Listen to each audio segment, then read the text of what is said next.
He's consistently one of the most photographed people on any Australian red carpet.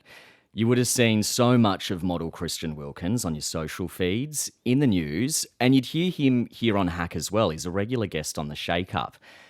But there's a lot more to Christian Wilkins than beautiful outfits and glamorous photo shoots. Every picture that's taken of him, every article written about him, starts a conversation about gender, about identity. And the conversations are not always pretty. Dealing with hate, trolling, it's become part of his life. But Christian keeps turning up to events, keeps pushing boundaries, and keeps calling out that hate. And he's become an example and a role model for young people who want to express themselves differently.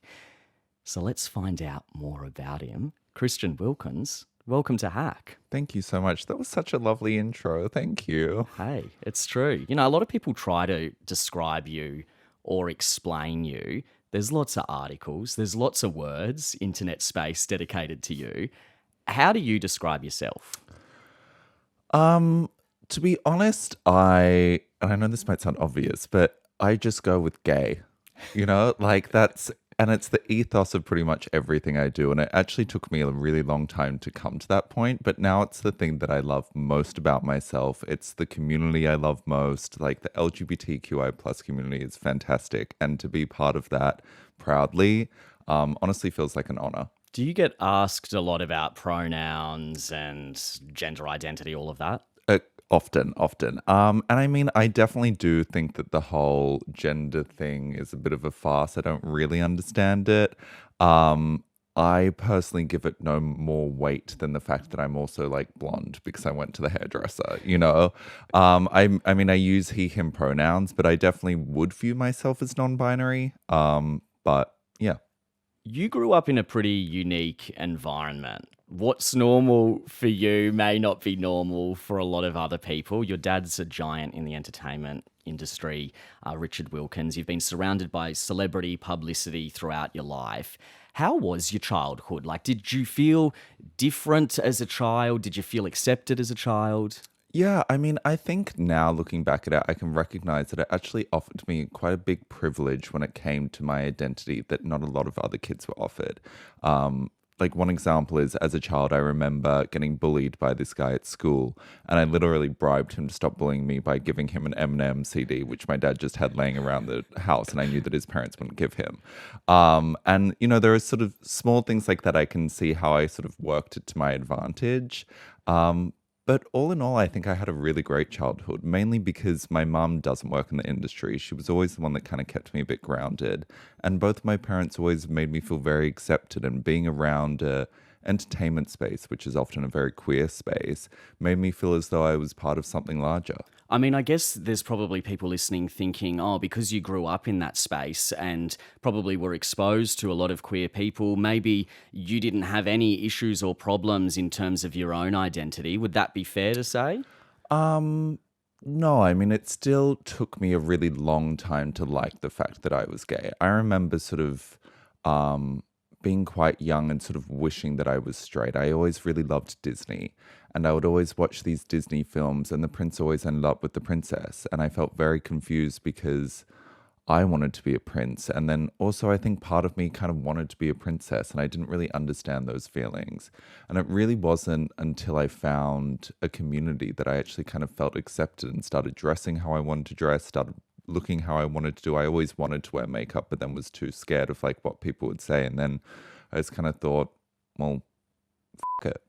Well, did you have to come out at all? Was that an experience that you had? Was there a moment that you sat your family down and explained whether it was your sexuality, your thoughts on gender? Was that a big discussion for you with your family? Honestly, no. I feel very lucky for that. There was never this assumption that, I mean, probably because I used to refuse to go to bed until I did a lip sync performance of On a Night Like This at the age of 4. Might have given something away, Yeah, I maybe. think they might have clocked it.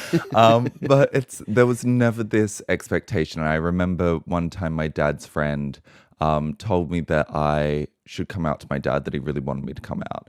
And I went into his office the following Monday and I was crying, and I was really quite upset. And I was like, you know, so-and-so's told me that you want me to come out? Like, why do you want me to say this? And my dad turned to me and he was like, darling, if you need to say something for you, go ahead and say it, but you don't need to tell me anything for me.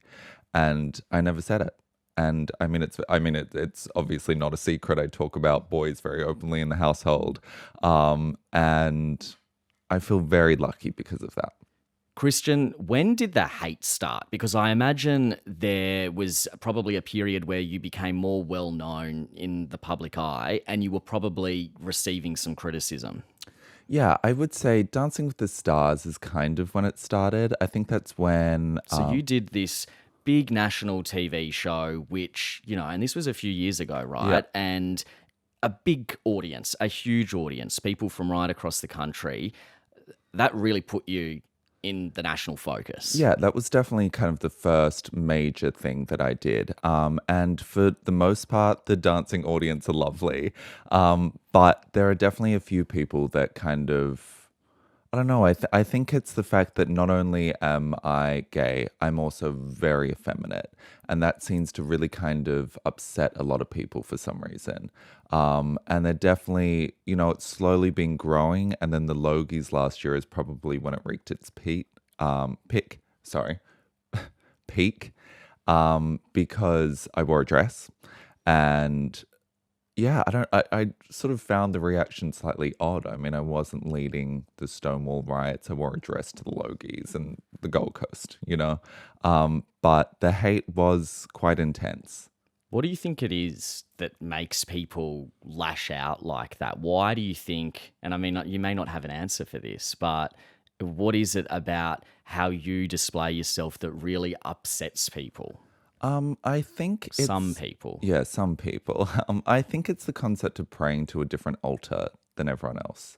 It's suddenly it makes everyone else sort of reevaluate what it is they hold dear and what their values are if someone else is clearly kind of doing something completely different. And I think also it's one thing to see Harry Styles do it or see Billy Porter do it over in America, but seeing someone a bit closer to home kind of makes it feel a little more real as to what's it going to do to our generations here.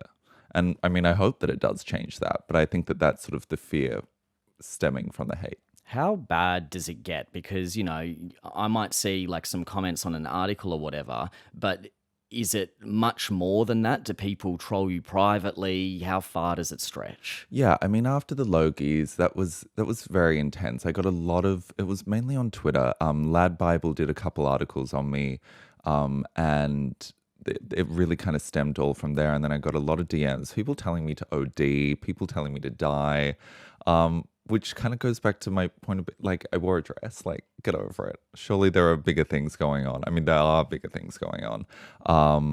And, I feel very lucky to have a great support base here so that I kind of can turn to them and be like, this is what's actually important. It's the people that know me and the people that love me.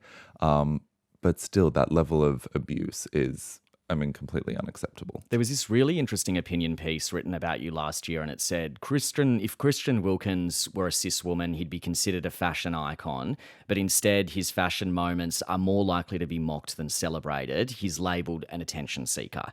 What do you say to the people out there who are like, oh, he does it for attention, he loves the controversy? That actually drives me crazy. I love fashion. I always have. And sure, is it not necessarily the norm? Yeah. But honestly, if everyone dressed this way, I would continue dressing this way. It's not a need to get attention. It's purely because I love this form of identity. For me, it is my art form. And I appreciate it might not seem as creative as painting or sculpture or writing music, but this is how I choose to express myself. And it's something that brings me so much joy. And it's not about the attention at all. It's about the fun of getting ready. We spoke about the negative stuff. Let's put that aside. The positive stuff, you must get a lot of messages from young people in particular and parents, I would imagine. Like when you come on Hack, I know the text line always blows up with people sending messages saying, Christian is a role model for my son or daughter or for me. And I really respect him and look up to him. Is that something that keeps you going as well? Absolutely. Yeah, definitely. A lot of mums reach out to me saying, I have a queer child. It's good to have the mums on board. Exactly. I love the mums. And that they really appreciate the fact that there is visibility here. And that really does mean so much. I mean, again, I'm aware I'm no like Marsha P. Johnson, but to still provide something for that, I just think is so exciting because that I didn't necessarily feel like I had that at home here when I was a child. So to try and provide that for people, I think is just wonderful. And I hope that it is a positive thing. Why is it important for you to be visible in the sense? Like, do you feel that obviously it's your career, but also is there a part of you that thinks there is something bigger here and it's important for visibility of queer people in the media, in the mainstream? Yeah, definitely. Because I think that there is no change unless you're kind of seeing it. And it's all well and good to talk about it and try and implement it in the back seat. But unless you're kind of seeing it front and center, I don't think that you're really allowing people that are younger, that don't work in the media, that aren't around the same environment that we are, to actually feel like they are accepted. And I think that it's honestly as something as simple as seeing a photograph in a magazine of a boy in a dress. And, that makes someone feel okay to wear a dress if they want to. Suddenly it's somewhat accepted. If you, as you now, could go and have a conversation with the young Christian, the boy who is perhaps feeling a bit, I don't know, out of place in the world and not knowing where he could fit in, what would you say to him? What would be your advice? What would be your message to that boy who might have been struggling? I feel like you're going to make me cry now. I would just sort of explain that it really does get better, and when you find a community, you find a home because we really do get to pick our family. And as part of that, we get to find who we are to our most authentic selves because it's such a amazing opportunity to kind of go through that struggle. And when you're searching for yourself as a queer person, you don't just stop with what feels all right. You keep searching until you get to that place where you're like, yeah, this is really who I am. And finding that and loving that is the most wonderful thing. And I would just encourage my younger self to keep searching till you get to that point because it really is beautiful when you find it. It's Christian Wilkins, you really are one of the most self-assured, confident people I've met. And you are a role model to many people. Like, that's very clear. You're a groundbreaker. And I hope this has given people a bit of an insight into you because there's so much that makes up Christian Wilkins and people deserve to get to know you better. Happy Pride. Happy Pride. And Thank you thanks so so much for joining us on Hack. Oh, thank you, Dave.